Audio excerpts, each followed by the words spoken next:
Hi everyone, this is Naomi. Welcome back to Naomi's Bookshelf. And today I'm here with if you like this, you'll like that tag, with nonfiction as my twist, as it is Nonfiction November. So I'm going to be recommending 5 nonfiction books based off of 5 fiction books that I have read that I have really enjoyed. So we are going to start off with A Monster Calls by Patrick Ness. It deals with cancer and grief and facing tough situations. Now I'm going to recommend for you, I don't own a copy of it, but I am really recommend listening to it while reading it, or at least listening to it, because it's an amazing, amazing audiobook. So I'm going to recommend When Breath Becomes Air by Paul Kalanithi. Now this one is a book that he wrote. Paul wrote this as he was a neurosurgeon and dealing with all of the works of the brain. And it talks about how he faced that, how he became a doctor, and then when he was diagnosed with cancer and how he evaluated his life. And that's when he wrote this book. So I really recommend it, especially if you liked this one or any books that are hard-hitting emotionally.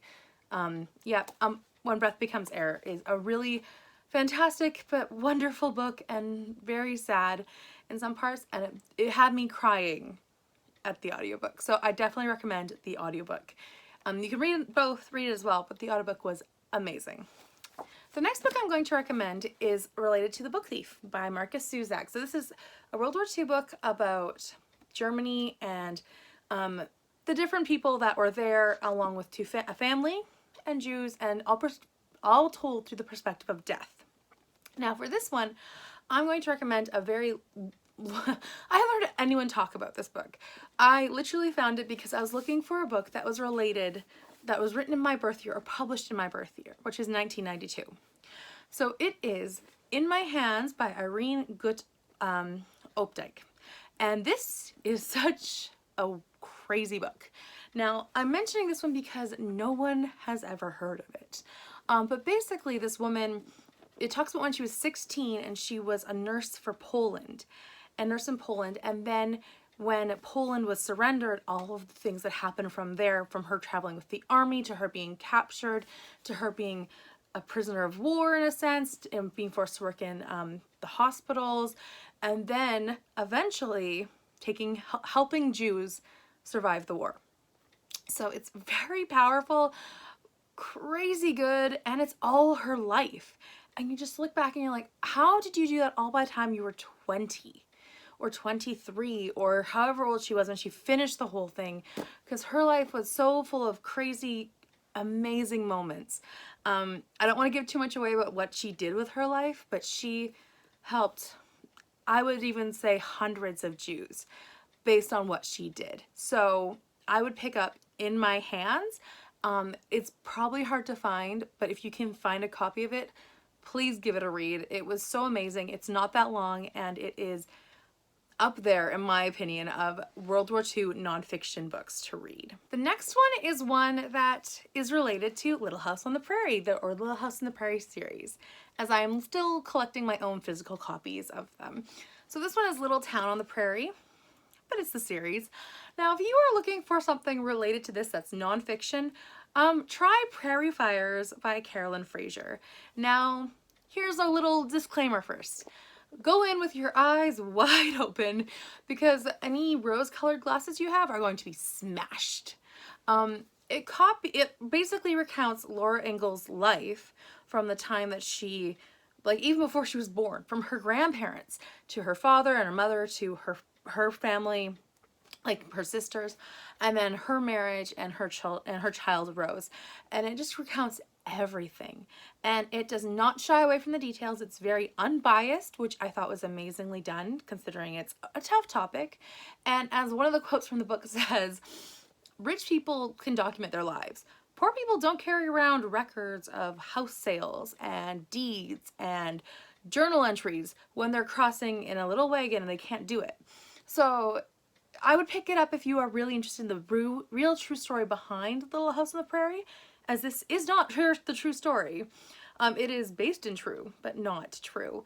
And it was, as I'm rereading this, I'm seeing the differences, and it's interesting, and I really recommend it, but only if you don't want this to be tainted at all, because it will change your perspective on these books. Instead of being true facts, it will be historical fiction. So I really recommend Prairie Fires by Carolyn Fraser. It is a bit bigger of a book, but it's mostly because of the maps and footnotes, as it was well researched. So don't be intimidated by the 600-page count. So the next one I'm going to recommend is not one I actually physically own, or that's related to it, but I'm going to recommend Riley Sagar's Final Girl. So this is Last Time I Lied, which is kind of similar, but not, in regards to The Stranger Beside Me by Anne Rule. Now, in Riley Sagar's Final Girl, so I'm not going to hold this one up any longer, for Final Girl, it was about these girls who all survived like a mass killing, and they were the last survivor. And it's just about them, and then slowly one of them starts dying. Like a group of them have formed, and one of them dies, and then the next one, it starts to be a pattern, and it's like, what's going on? And so it's very creepy, very atmospheric, and if you've read it and liked it, or liked things like that, then I would pick up The Stranger Beside Me. It is written by Anne Rule, who was a 911 operator. She literally was best friends with Ted Bundy, or maybe not best friends, but she was really good friends with him. And even when he was convicted, not convicted, when he was going to trial, she thought he was innocent.